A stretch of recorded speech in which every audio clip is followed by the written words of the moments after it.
Hello friends, welcome back to my channel চেখে দেখো। আশা করি তোমরা সবাই ভগবানের আশীর্বাদে ভীষণ ভীষণ ভালো আছো। আমিও কিন্তু খুব ভালো আছি তোমাদের আশীর্বাদে আর তোমাদের ভালোবাসায়। আমি শতাব্দী চলে এসেছি আজকের কাতলা মাছের আবারও monsoon special home style unique style একটা রেসিপি শেয়ার করার জন্য। আর কাতলা মাছের বিভিন্ন ধরনের রেসিপি তোমাদের সঙ্গে আগেই শেয়ার করে নিয়েছি, তবে আজকের রেসিপিটা একেবারে নতুনত্ব। আমার প্রতিনিয়ত টার্গেট থাকে তোমাদের সঙ্গে কিছু ইউনিক রেসিপি শেয়ার করে নেওয়ার, যাতে করে সবসময় খাবারগুলো একঘেয়েমি না লাগে।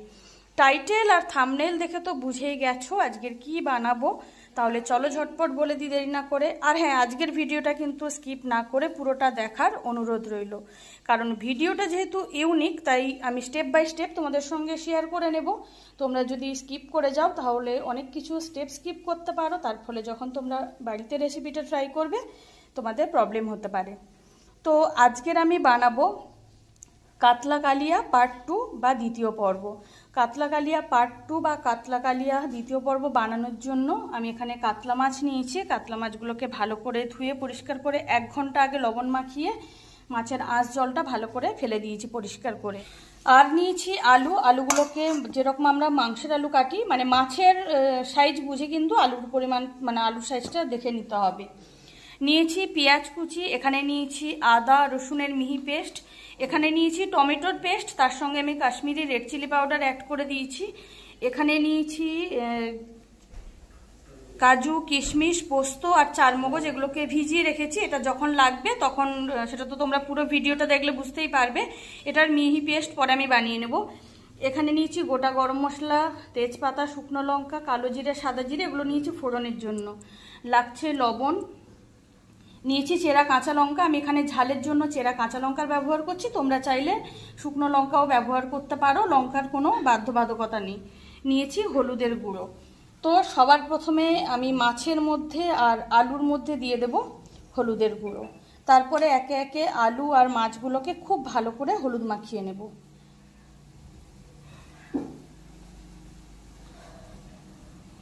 তো এখন আলুটাকে মাখিয়ে নিচ্ছি, তারপরে মাছটাকে ভালো করে হলুদ মাখিয়ে নেব।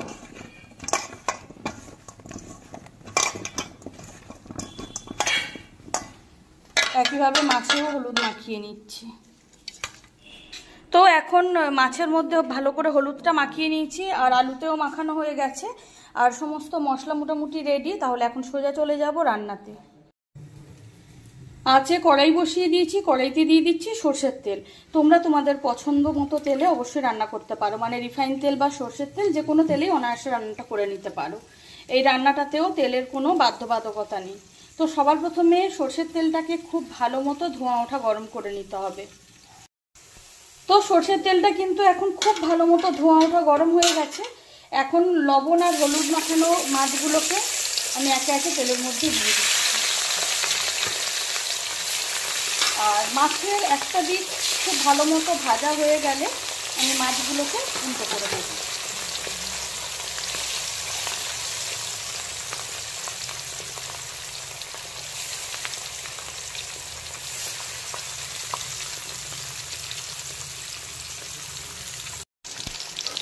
এখন কিন্তু মাছের একটা দিক ভালো মতো ভাজা হয়ে গেছে, তো আমি মাছগুলোকে একটু সাবধানে উল্টো করে দিচ্ছি।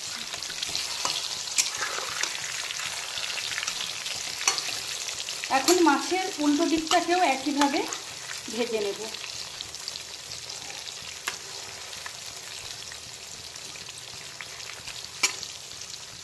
আর আঁচটা অবশ্যই ফুল ফ্লেমে করে দেবো, যাতে একই রকমভাবে মাছটা ভাজা হয়। এখন কিন্তু মাছের দুটো দিকই খুব ভালো করে ভেজে নিয়েছি, দেখে বুঝতেই পারছো। এখন মাছগুলোকে আমি একটুখানি সাবধানে তেল থেকে তুলে নেব, আর একটা ঝাঁঝরি হাতার সাহায্যে তুলে নিচ্ছি, যাতে করে যতটা সম্ভব তেলটাকে ঝরিয়ে তুলে নেওয়া যায়।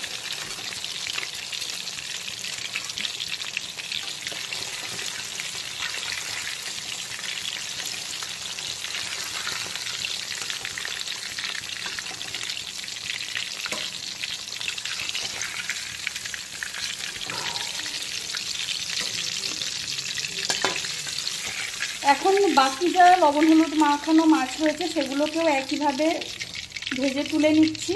আর যতক্ষণে মাছগুলো ভাজা হচ্ছে তার মাঝখানে কাজু কিশমিশ চারমগজ আর পোস্তর একটা মিহি পেস্টও আমি বানিয়ে নিচ্ছি।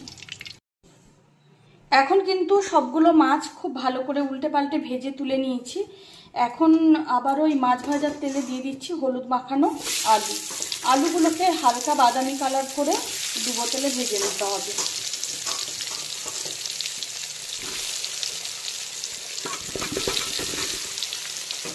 আর আঁচটা অবশ্যই ফুল ফ্লেমে রেখেছি, যাতে কড়াইতে খুব সুন্দরভাবে সমানভাবে আঁচটা লাগে। তো আলুগুলো কিন্তু এখন খুব সুন্দর করে ভেজে নিয়েছি, হালকা বাদামি কালার করে ডুবো তেলে আলুগুলোকে তেল থেকে তুলে নিচ্ছি। একটা ঝাঁঝরি হাতার সাহায্যে তুলে নিচ্ছি, যতটা সম্ভব তেল ঝরিয়ে তুলে নেওয়া যায়। আর ওদিকে কিন্তু কাজু কিশমিশ চারমগজ আর পোস্তর মিহি পেস্টও একেবারে রেডি।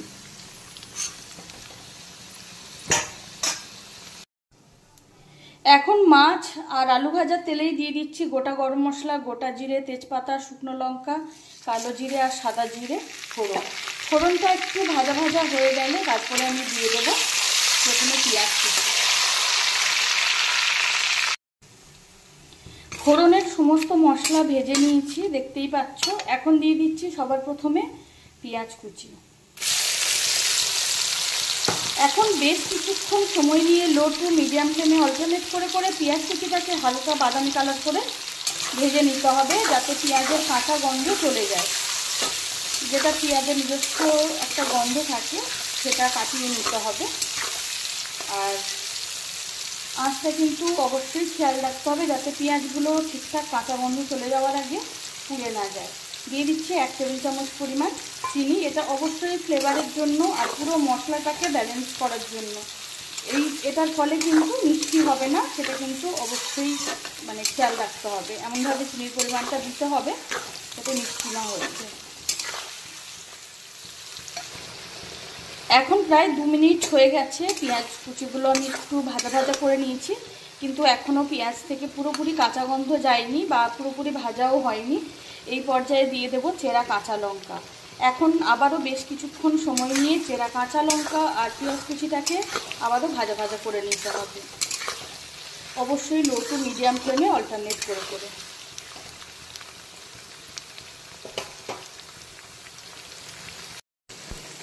এখন আবারও 2 থেকে 3 মিনিট সময় নিয়ে চেরা কাঁচা লঙ্কাগুলো দেওয়ার পরে আবারও ভাজা ভাজা করে নিলাম। এখন কিন্তু পেঁয়াজ আর চেরা কাঁচা লঙ্কা দুটোই খুব সুন্দরভাবে ভাজা হয়ে গেছে, সেটা তোমাদেরকে একটুখানি কাছে এনে দেখিয়ে দিলাম। তো এখন আমি দিয়ে দেব টমেটোর মিহি পেস্ট, আর এর সঙ্গে কিন্তু কাশ্মীরি রেড চিলি পাউডার অবশ্যই অ্যাড করা রয়েছে। এখন এর মধ্যে দিয়ে দেব স্বাদ মতো লবণ।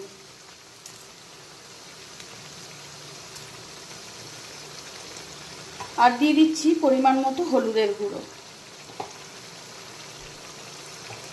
এখন আবারও বেশ কিছুক্ষণ সময় নিয়ে প্রথমে টমেটোটাকে ভালো করে কষিয়ে নেব। যে কোনো রান্নার ক্ষেত্রে টমেটোটাকে খুব ভালো করে কষিয়ে ভাজা ভাজা করে নিতে হয়, না হলে কিন্তু খুব তাড়াতাড়ি তরকারি নষ্ট হওয়ার চান্স কিন্তু বেশিরভাগ এই টমেটোর জন্যই থেকে যায়। তো সেটা মাথায় রেখেই কিন্তু টমেটোটাকে খুব ভালো করে কষিয়ে একেবারে ভাজা ভাজা করে নিতে হবে। আর আঁচটা কিন্তু এখনও লো টু মিডিয়াম ফ্লেমে অল্টারনেট করে করে রাখতে হবে, যাতে কোনোভাবে কোনো মশলার থেকে কাঁচা গন্ধ চলে যাওয়ার আগে পুড়ে না যায়। তো টমেটোর পেস্টটা দেওয়ার পরে 3-4 মিনিট সময় নিয়ে কষিয়ে নিয়েছি। এখন কিন্তু টমেটোর থেকে কাঁচা গন্ধটা একদমই চলে গেছে। এখন দিয়ে দেব আদা আর রসুনের মিহি পেস্ট।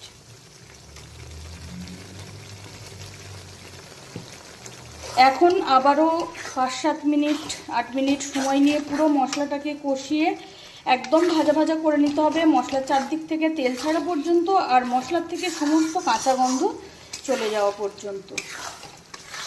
আর আঁচটা কিন্তু অবশ্যই এখনও লো টু মিডিয়াম ফ্লেমে রাখতে হবে, যাতে করে মশলাটা কষানোর আগে কোনোভাবে পুড়ে না যায়।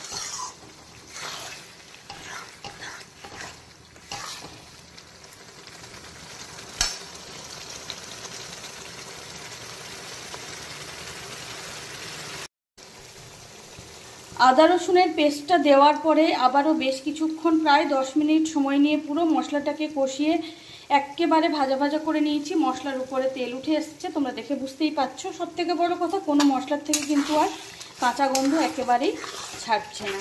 তো এখন আমি দিয়ে দেবো কাজু, কিশমিশ, চারমগজ আর পোস্তর মিহি পেস্ট। এখানে একটা কথা বলে রাখি, এটা যেহেতু মনসুন স্পেশাল একটা রেসিপি তোমাদের সঙ্গে শেয়ার করছি, আর এই সময়ের ওয়েদারটার কথা চিন্তা করেই কিন্তু আমি পেস্টটা একটুখানি মশলার সঙ্গে কষিয়ে নেব। আর তাছাড়া তোমরা চাইলে এটাকে যখন তরকারিটা ফুটতে শুরু করবে, কিছুটা জল দেওয়ার পরে গ্রেভিটা যখন ফুটতে শুরু করবে তখনও তোমরা দিতে পারো, সেটা তোমাদের পছন্দ। কিন্তু ওয়েদারটার কথা মাথায় রেখেই কিন্তু আমি কাজু, কিশমিশ, চারমগজ আর পোস্তর পেস্টটাকেও বেশ কিছুক্ষণ সময় নিয়ে কষিয়ে নেব। তো এখন আবারও প্রায় 5-7 মিনিট সময় নিয়ে এই সমস্ত মশলার পেস্ট দেওয়ার পরে, মানে কাজু, কিশমিশ, চারমগজ আর পোস্তর মিহি পেস্টটা দেওয়ার পরে আবারও কষিয়ে নিলাম। আর আমরা যারা রান্না করি তারা মোটামুটি মশলা কষানো দেখলেই বুঝতে পারি যে মশলাটা কষানো পুরোপুরি কমপ্লিট হয়েছে কিনা, আর সেটা আশা করছি তোমরা বুঝতে পারছো। মশলাটা খুব সুন্দরভাবে কষানো হয়ে গেছে, কোনো মশলার থেকে কিন্তু আর কোনো কাঁচা গন্ধ বেরোচ্ছে না।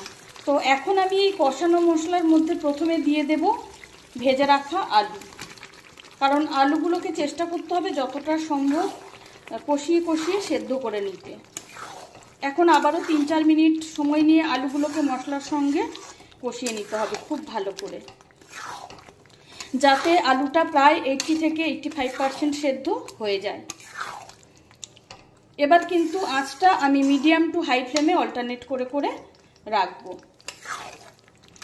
আর বারবার করে নাড়াচাড়া করে দিতে হবে যাতে মশলাটা কড়াইতে ধরে না যায় বা পুড়ে না যায়।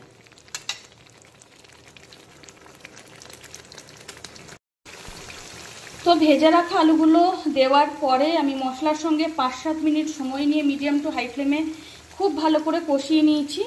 তো এখন আমি দিয়ে দেব কিছুটা পরিমাণ ফোটানো জল, যেহেতু কাতলা মাছের কালিয়া বানাচ্ছি আর সেক্ষেত্রে আমরা তো খুব বেশি ঝোল করতে পারবো না, তাই সবার প্রথমে আলুটাকে যতটা সম্ভব সেদ্ধ করে নিতে হবে। তো এখন কড়াইতে দিয়ে দিচ্ছি কিছুটা পরিমাণ ফোটানো জল, কারণ কোনোদিন আমি তরকারিতে ঠান্ডা জল দিই না। আর এখন কিন্তু আঁচটাকে ফুল ফ্লেমে রেখে আমি ঢাকা চাপা দিয়ে দিয়ে আলুটাকে 90% থেকে 95% সেদ্ধ করে নেব প্রথমে। আর জলের পরিমাণটা এমন রাখতে হবে যাতে গ্রেভিটা একটু ঘন থাকে কিন্তু ঝোল ঝোল যেন না হয়। আঁচটা একেবারে ফুল ফ্লেমে করে দিলাম আর কড়াইটাকে ঢাকা চাপা দিয়ে দিলাম। এখন কিন্তু প্রায় 10 থেকে 12 মিনিট সময় নিয়ে ফুল আঁচে ঢাকা চাপা দিয়ে দিয়ে আলুগুলোকে আমি গ্রেভির সঙ্গে সেদ্ধ করে নিয়েছি। তো এখন ঢাকনাটা আমি খুলে দেব।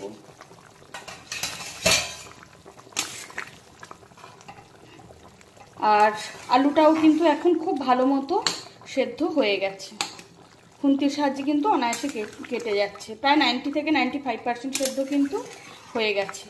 এখন ভেজে রাখা কাতলা মাছগুলোকে আমি গ্রেভির মধ্যে একে একে দিয়ে দেব।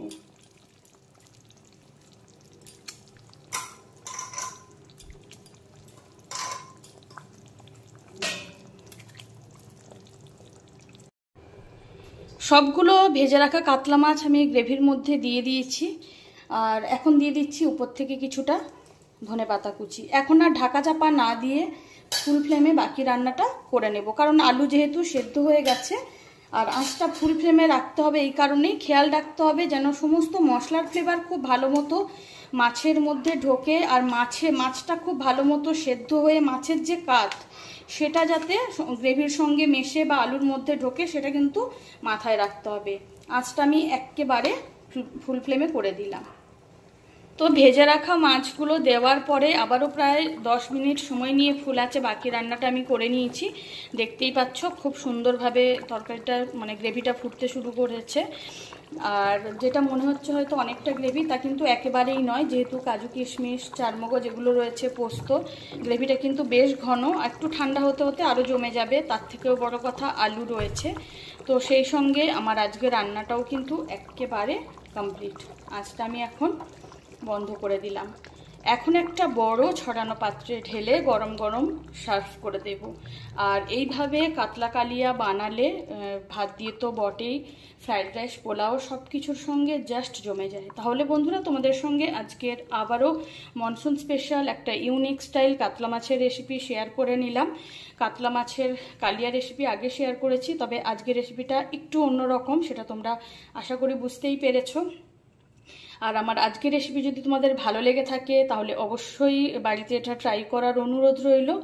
আর আমার আজকের রেসিপি যদি ভালো লেগে থাকে তাহলে অবশ্যই লাইক কমেন্ট শেয়ার করে দিও, চ্যানেলটিকে সাবস্ক্রাইব করে দিও। আরও অনেক নতুন ভালো ইউনিক স্টাইল রান্নার রেসিপি পেতে পাশে থাকা বেল আইকনটি অবশ্যই প্রেস করে দেবে। তাতে করে আমি যখনই কোনো নতুন রান্নার ভিডিও আপলোড করব সবার প্রথম তোমরা নোটিফিকেশান পাও।